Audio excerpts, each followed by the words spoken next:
Bueno, es que es un término que ha sido usado para cualquier cosa y que refiere, según quien lo mencione, a distintas cuestiones. A veces por eso uno habla de otros conceptos como bonapartismo para ser como mucho más específico.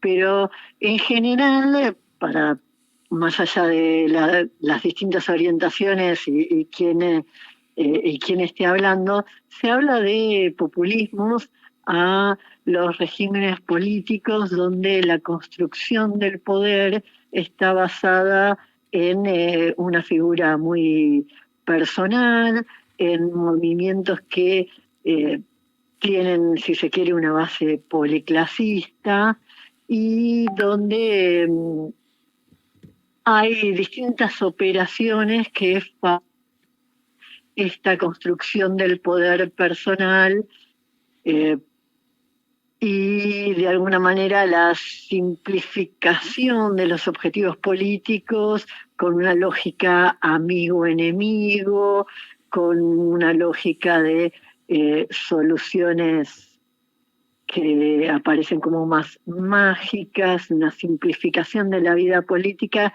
y todo resumido, concentrado en una persona que concentre el poder y para hacer esa concentración del poder, bueno, necesita muchas veces pelearse con los medios, con otras instituciones de la vida política, si se quiere, republicana.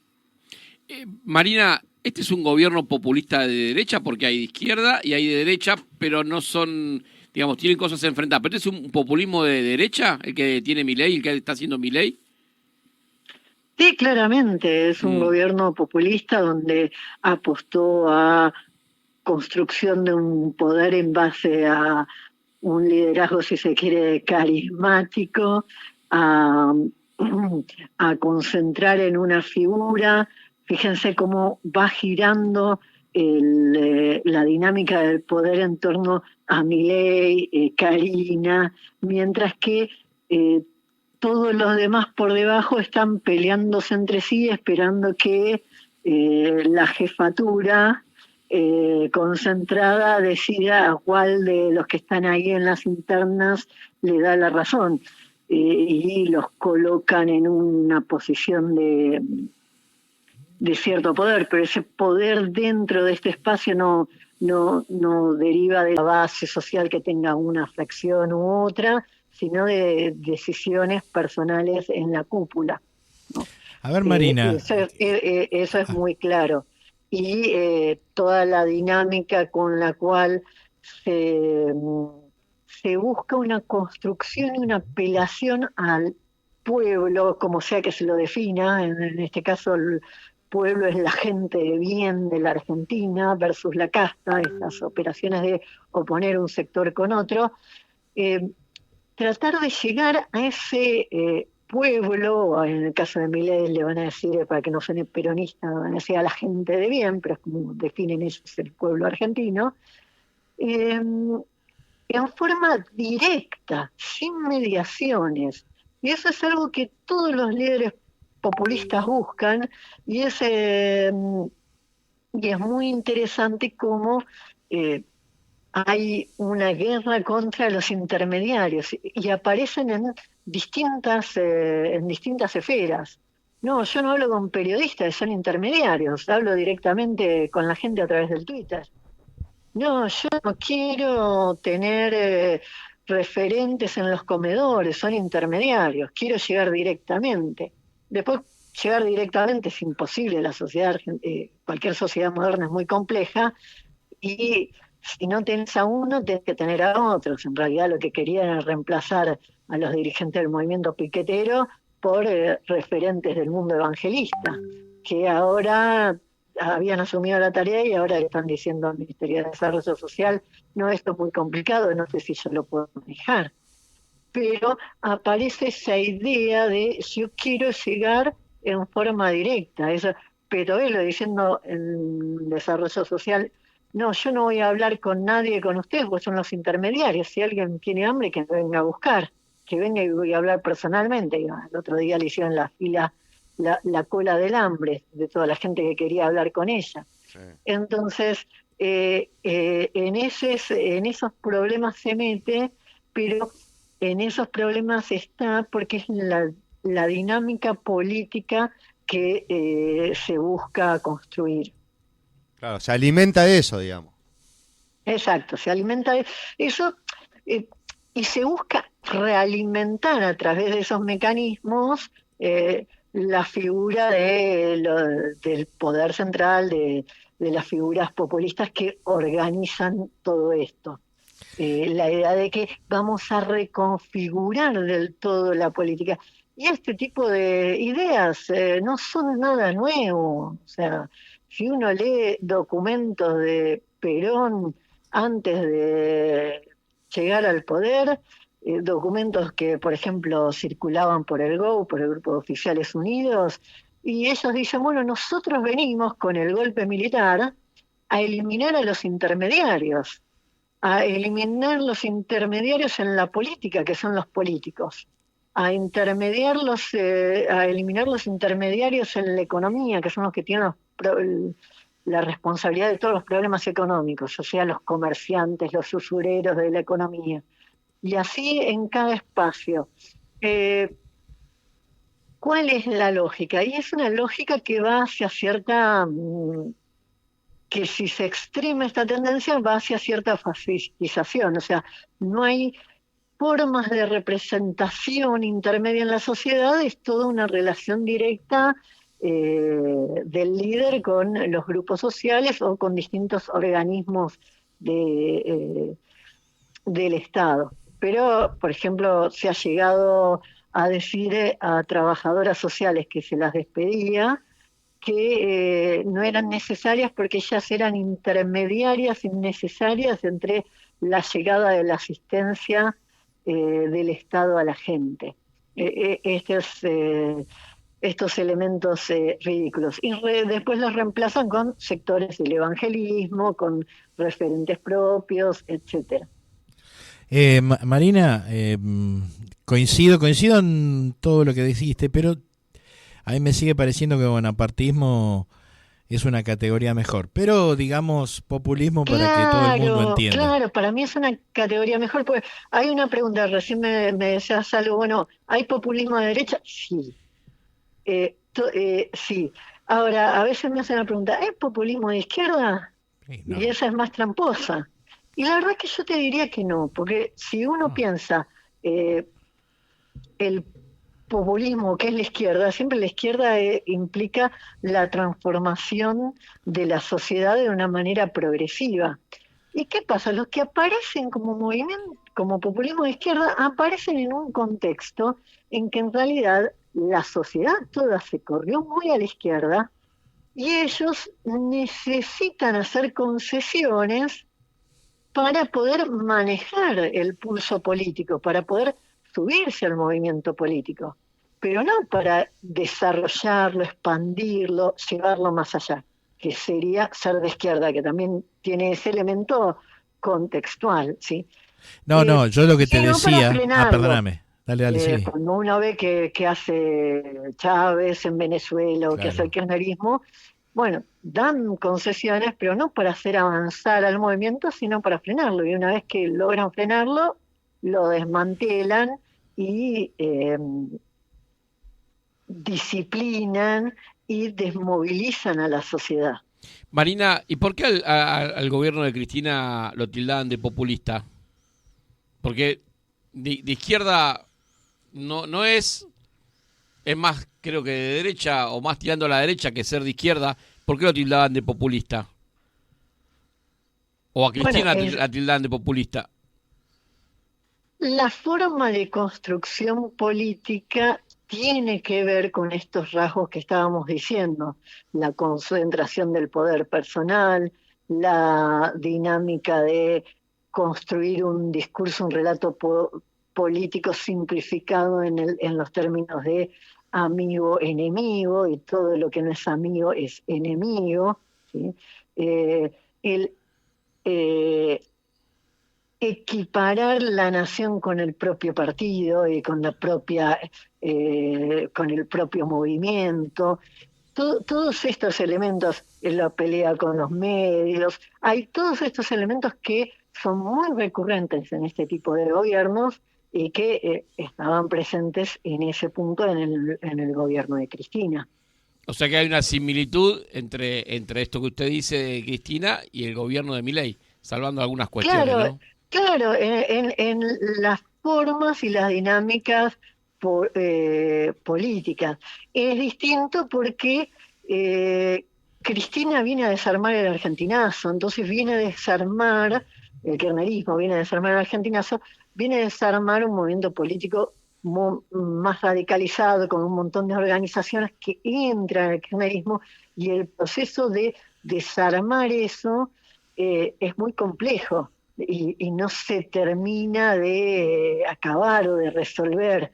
Entonces, atrás de Cristina hay organizaciones sociales a las cuales Cristina busca desarmar o quitarles poder, pero hay organizaciones sociales que no hay en el caso de Milei.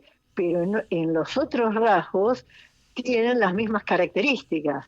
Y esto es una crítica para ambos, ¿se entiende? No es Sí. que señalar esto en las características de Milei es algo positivo, o que uno morejera. Señalar esas equivalencias muestra, es una crítica a ambos y muestra las tendencias autoritarias que pueden haber en ambos movimientos. Incluso, digamos, lo que vos decís está muy bien. El primer elemento del fascismo es identificar la nación con el líder o con el partido. Eso el amigo Adolfo allá en Alemania y Benito en Italia fueron los primeros en plantear eso. Incluso el propio Braden o Perón significaba eso, ¿no? Pero bueno, saliendo de eso, te quería hacer una pregunta. ¿Por qué ustedes dicen que Moreno es idéntico a Milei? No, idéntico no. Yo lo que digo es que Moreno contribuye al consenso liberal, como en su momento contribuía Cristina. Si escuchan los discursos de Cristina de los 2 últimos años, ¿qué decía? Acá hay que poner orden, planes asistenciales sin contribución laboral no puede haber, una serie de cuestiones en torno a cómo tiene que organizarse la economía. Eran discursos que contribuían a el consenso liberal, en el cual se plantea acá tiene que haber un ajuste, ese ajuste tiene una receta y esa receta es la única, es lo único que se puede hacer, y eso implica que ese ajuste lo va a sufrir la clase obrera. Esa idea, de una manera u otra, fue repetida en los últimos años por un montón de actores diferentes. Moreno la está expresando ahora basándose o intentando basándose en la ortodoxia peronista. ¿Qué está haciendo Moreno por un lado y por otro en toda su gira mediática de redes o en el recorrido que hace por las distintas provincias? Decir que, tipo, yo te avisé, ahora todos avisaron, ahora todos sabían la posta, ahora todos sabían qué es lo que fallaba en el kirchnerismo y todos sabían cuál era la solución para evitar los problemas de la crisis económica, ¿no? Él dice, yo sabía que esto iba a terminar acá, a mí Cristina no me hizo caso, yo planteé que teníamos que ir por el Perón del 52. Y yo acá tengo una solución basada en eso. ¿Qué es el Perón del 52? El Perón del ajuste económico más severo. No está diciendo quiero volver al Perón del 45.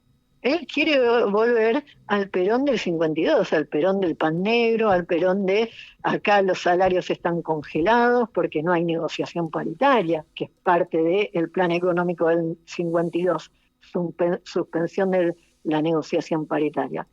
Entonces, ahí Moreno está diciendo con un discurso ultra tradicional del peronismo, de lo más rancio del peronismo, que hay que hacer un ajuste y que ese ajuste lo tienen que pagar los obreros. Entonces, ¿qué está haciendo? Contribuyendo al consenso liberal que nos dice todo el tiempo eso mismo. Y a eso hay que decirle que no, a eso hay que desmarcarlo, porque es una falsa salida, está diciendo lo mismo que los otros.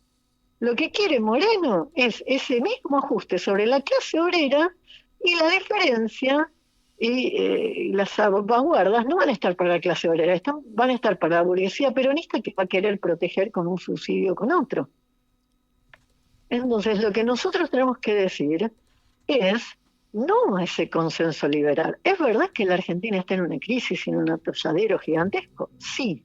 Ahora, la salida es por donde decía Massa, Cristina, Milei, Esperti y ahora Moreno, ajustando a la clase obrera con distintas variantes de quién se salva o no dentro de la burguesía, o va por otro lado. Y yo creo, y eso es el planteo de vida socialista, que es mentira lo que afirman todos los que aportan al consenso liberal, que a esta crisis económica de la Argentina se sale de otra manera, no pagando la clase obrera. ¿Y cómo se sale? Y bueno, nosotros tenemos un programa para eso. ¿Y cuál es ese programa? Y cero subsidios a la burguesía, eliminación de los subsidios a la burguesía, crecimiento del Estado, crecimiento de un Estado productivo y eficiente y empleo productivo para todos los obreros en el Estado, para desarrollar ¿qué? Actividades productivas, pensando, por un lado, en todo lo que se puede exportar, ¿sí? Nosotros insistimos en energía nuclear, distintas producciones regionales que hoy no se están tomando o que no tienen el desarrollo que podrían tener si se las toman impulsadas desde el Estado, mi floricultura, otras. En Misiones, te doy un ejemplo, en Misiones hay un pueblo, El Soberbio, se lo bautizó como la capital nacional de la esencia. ¿Por qué? Porque iba a venir una inversión extranjera, iba a poner prensas, se iba a cultivar citronela y otras especies aromáticas, y se iba a poner extractores para generar la esencia y podía dar lugar a una industria del perfume y de insecticidas, etcétera. De capital de la esencia tienen el nombre nada más, llevan más de 10 años esperando esa inversión extranjera. Reconvirtieron algunos cultivos, etcétera, pero no llegan las plantas para eso. En el medio de este año estuvimos sin repelentes, sin nada para hacer frente a la epidemia de dengue, cuando podrías tener ahí una producción nacional que proveyera al país y que incluso exportara. Entonces, ese tipo de cosas son las que tiene que hacer el Estado, dejar de perder dinero en subsidiar a empresas, que lo sigue haciendo bajo el gobierno de Milei, y esos recursos volcarlos a la producción. Y volcar los recursos del Estado a la producción es lo que puede permitir un montón de cosas, una producción a mayor escala, que es la manera de, con una mayor escala, una mayor productividad, bajar los precios y frenar la inflación de verdad desde su raíz, y no solo que ahora no la están frenando por un lado y por otro lado solo mediante recesión. Frenar la inflación creciendo el país, que ese es el desafío.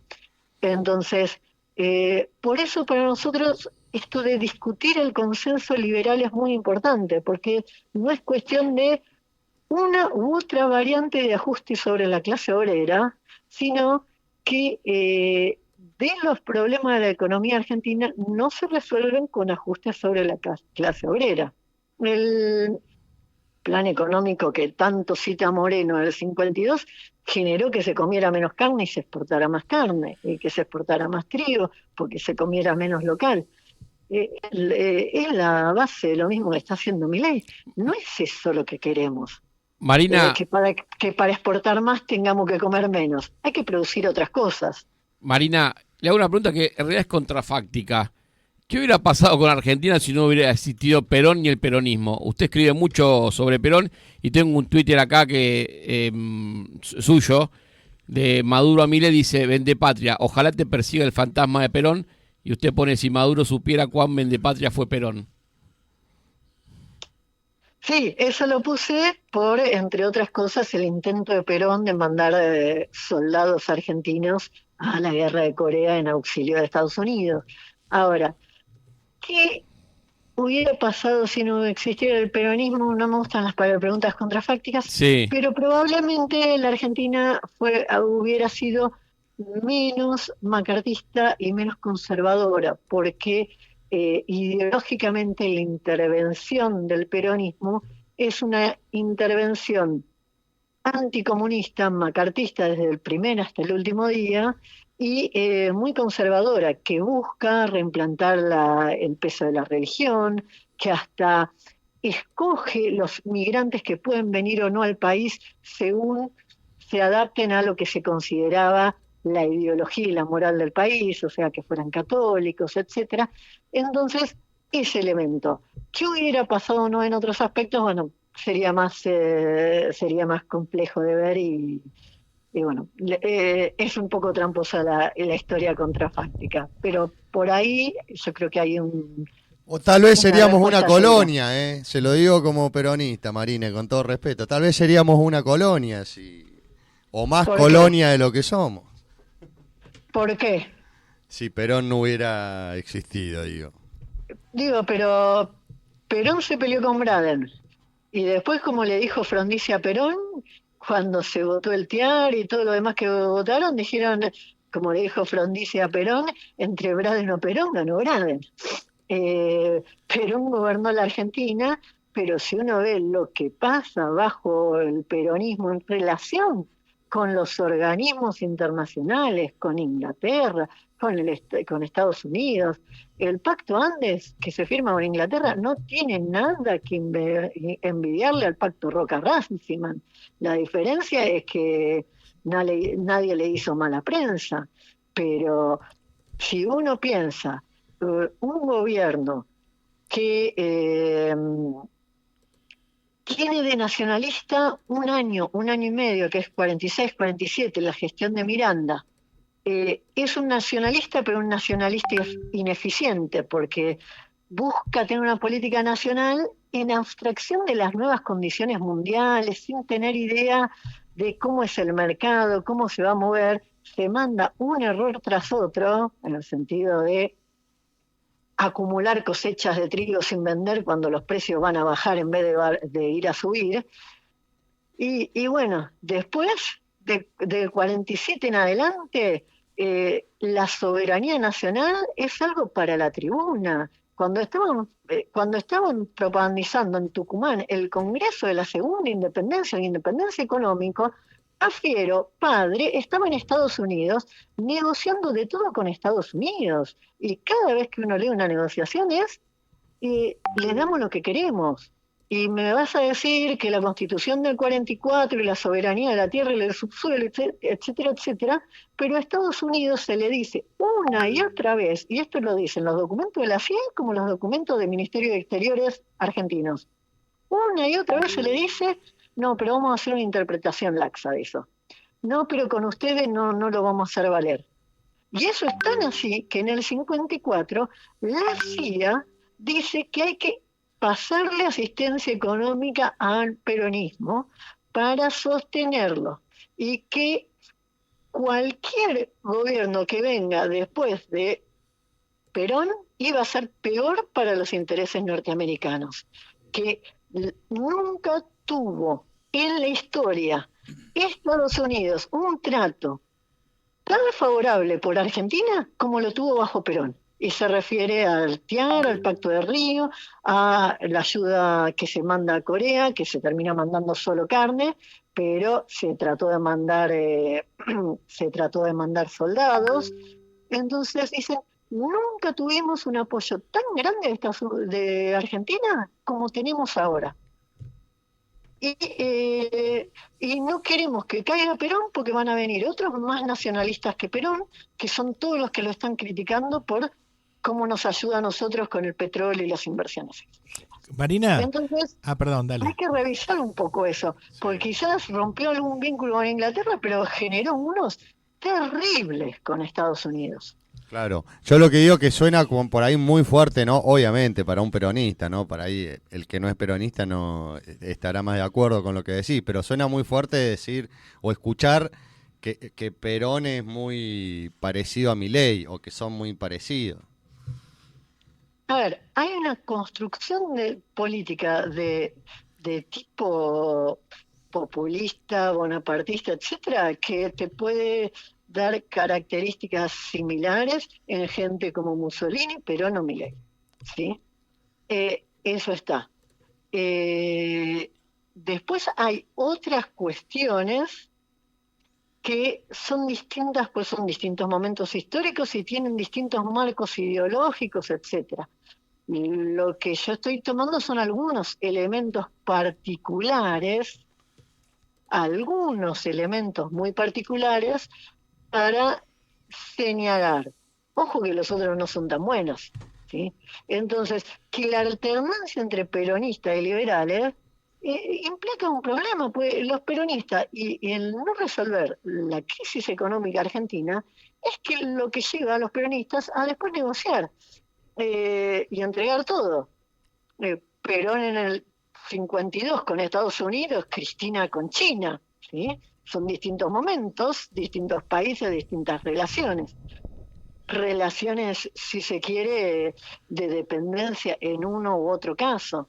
Después, por supuesto que hay un montón de elementos diferentes, ¿no? No quiere decir es lo mismo, ¿se entiende? ¿Se entiende? Pero, ojo que nos proponen, ¿sí? Porque hoy este es un momento que hay mucha discusión y que hay, incluso dentro de la interna peronista, hay distintas propuestas y hay distintas personas que han salido a proponer distintas cosas. Y yo lo que estoy diciendo es, ojo, lo que hoy más se publicita, que es Moreno, nos retrotrae a lo peor del peronismo. Claro, muy Marina, claro. perdón. La verdad que muy claro, Marina. Te quería decir, el RIGI, ¿es el nuevo estatuto legal del coloniaje? ¿Cómo? El RIGI, que es el régimen de incentivación para las grandes inversiones. Que está ahora en discusión bueno, ahora volvió a diputado. Claro, pero te quiero decir, una señora que fue la última vicepresidenta y fue presidenta unos años, dijo que era el estatuto legal del coloniaje. ¿Vos qué opinás? Cristina lo dijo. Sí, bueno. A ver, sí. Los términos en que se está dando todo esto apuntan hacia eso, a una Argentina que solo vende productos agrarios, mineros, y los que valen más directamente los manejan las empresas extranjeras sin ningún tipo de control, o sea, sin ningún tipo de control. Hay un montón de cuestiones que ya estamos viendo hoy cómo operan en las provincias que tienen sus propias reglamentaciones y que como compañías exportan como si fueran desechos, productos de la minería subdeclaran las exportaciones, 20 millones de problemas que hay en eso. Es uno de los grandes problemas de lo que está discutiéndose ahora en la ley bases. Y por supuesto, un país que destruye toda la industria, que es lo que van a hacer con la apertura indiscriminada de importaciones, te deja en eso, te deja sin ningún otro recurso. Entonces, ¿La industria argentina es eficiente? No. ¿Funciona bien? No. ¿La tenés que destruir? No, la tenés que mejorar. Bueno, nosotros otra vez, hay otra salida, nosotros tenemos una respuesta y hay otra salida que es distinta de la que están planteando Milei que la de que plantean otros sectores. A ver, yo te decía, bueno, no, Moreno no es lo peor de todo, pero ahora cuando vos vas a Grabois, ¿qué te va a decir? Y el mundo pyme y todo eso, el mundo pyme es lo más negrero que hay y es la industria más ineficiente que nos lleva a estos problemas. Entonces, ¿qué decimos nosotros? ¿Qué vas a hacer? ¿Vas a destruir las pymes? No, pero ¿vas a relanzar la economía en base a pymes, como dice Grabois? No. ¿Qué podemos hacer? Y bueno, hagamos empresas mixtas. Concentremos todas las pymes que hay para crear grandes industrias que sean competitivas. La industria del calzado podría ser un ejemplo. Y entonces concentrás en un parque industrial. La centralización del capital, digamos. Y relanzar la producción. Y bueno, una parte es del Estado y otra parte de todos los que hoy son pymes que aportarán el capital que tienen y según eso su aporte y su participación en el paquete accionario. Marina, la ley Bases, supongo que en el Senado la van a devolver a diputados, por más que el gobierno lo más probable. diga que no tiene dice que tiene los votos necesarios. Si vuelve a diputados, va a haber recortes, van a haber cambios, va a volver al Senado.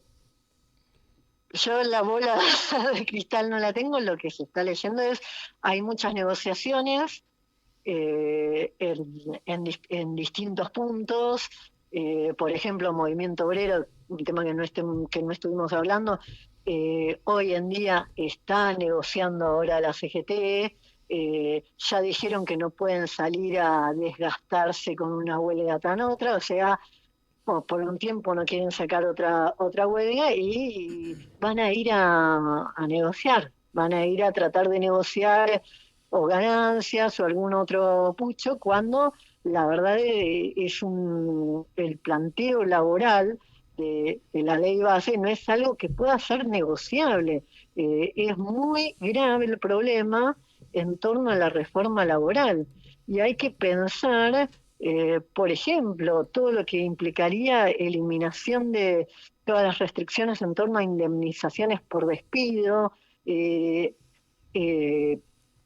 armar seguros que el propio trabajador paga para pagarse el seguro de desempleo, que un dato muy interesante que ponían a la UOCRA como modelo de esto, que bueno, la UOCRA es un ejemplo de flexibilidad laboral, pero la UOCRA tiene esto, no tiene indemnización, hay un fondo de desempleo que después el trabajador cobra, y lo ponían como un modelo que funcionaba maravillosamente, y hoy la UOCRA está diciendo que hay problemas con eso. Y claro, eso más o menos funcionaba mientras que había actividad económica. Entonces, ese seguro de desempleo autopagado por el obrero mientras trabaja, le ahorraba al empresario el despido, lo cual es un problema, le ahorraba al empresario la indemnización y se la sacaba al obrero, pero el obrero medianamente, mientras que entre una obra y otra obra no pasaba demasiado tiempo, ese seguro le servía, más o menos funcionaba. Pero ahora que pararon la obra pública, que con la recesión que hay nadie construye nada, ¿qué pasa? Ese sistema está por colapsar, porque ya no le dura eternamente ese seguro de desempleo al obrero. Entonces, lo que quieren imponer ahora para todos es algo que ya está fracasando en este momento en la UCRA y está, o sea, ya era malo para el trabajador, pero ahora está directamente quebrándose ese sistema por la recesión que hay. Entonces, vamos a facilitar el despido, vamos a facilitar la flexibilización laboral por todas las vías, vamos a premiar el contratar a la gente en negro, quitándole cualquier forma de penalidad a eso. Y ahí la CGT está negociando. Entonces, la verdadera oposición a todo esto no venir ni de los gobernadores ni de la CGT. Tenemos que tratar de organizar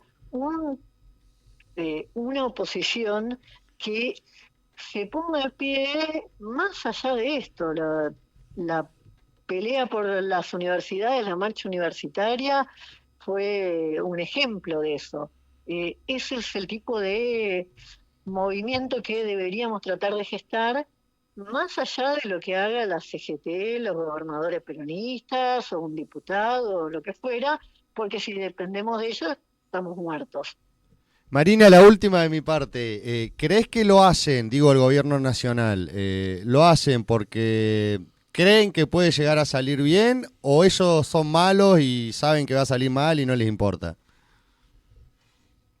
A ver, hay una parte del nivel de ineficiencia de este gobierno que es absoluto y asombroso, en el sentido de que ni siquiera dentro de sus propios objetivos eh, pueden cumplirlo. Después hay que pensar que el salir bien y el salir mal siempre está dependiendo de mirado desde quién, ¿sí? Otra parte del consenso laboral, para el consenso laboral, del consenso liberal, es que todo se evalúa y se pondera desde el punto de vista de la burguesía. Entonces, y de algunos sectores de la burguesía, ¿sí? Los que están en el poder. Entonces, salir bien, salir mal. Para el pueblo, ¿Para digo, quién? para el pueblo, para el ¿Para pueblo. quién? Para el No, pueblo trabajador. el pueblo no cuenta. El pueblo no cuenta. Mirá la entrevista de, de la BBC donde está Milei, cuando le preguntan varias veces por la situación de la jubilada, y la periodista relata entrevistas que ella misma había hecho a jubiladas.